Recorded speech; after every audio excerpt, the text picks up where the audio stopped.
দেখুন বন্ধুরা, ইহানের কাছে একটা রিমোট কন্ট্রোলের গাড়ির রিমোট আছে, একটাই মাত্র রিমোট আছে, কিন্তু তার কাছে কয়টা গাড়ি আছে? এই দেখেন, 3টা গাড়ি। কিভাবে সম্ভব এই 3টা গাড়ি একটা রিমোট কন্ট্রোলেই চলে? আপনাদের আজকে দেখাবো যে একটা রিমোট কন্ট্রোল দিয়ে 3টা গাড়ি কিভাবে চালানো যায়। এই যে রিমোট আছে ইহানের কাছে। এখন তুমি যখন ইহান আমি যখন বলবো তখন তুমি গাড়িটা চালু করবা। ঠিক আছে, চালাও। একটা রিমোট দিয়ে 3টা গাড়ি। ওয়াও ওয়াও ওয়াও, চালাও চালাও চালাও। সুন্দর। কিভাবে সম্ভব বলো? একই রিমোট কন্ট্রোল দিয়ে 3টা গাড়ি চালানো যাচ্ছে।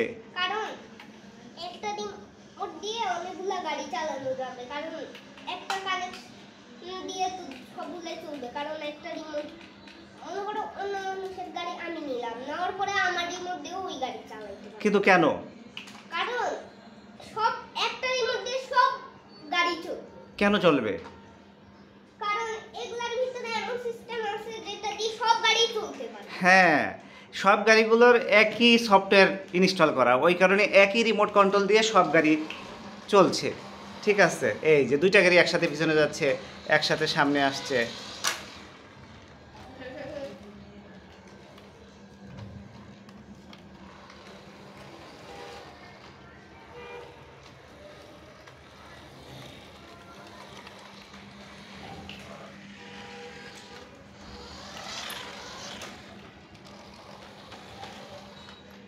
তিনটে এলোমেলোভাবে চলছে, কোনটা কোন দিকে যাবে, কোনটা কোন দিকে যাবে দেখুন।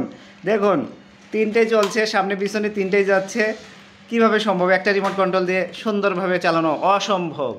অতএব 3টা রিমোট কন্ট্রোল দিয়ে চালাতে হবে এবং আলাদা আলাদা জায়গায় চালাতে হবে এবং সেগুলো সফটওয়্যার আলাদা হতে হবে, তাহলেই এই গাড়ি চালানোটা ভালো হবে।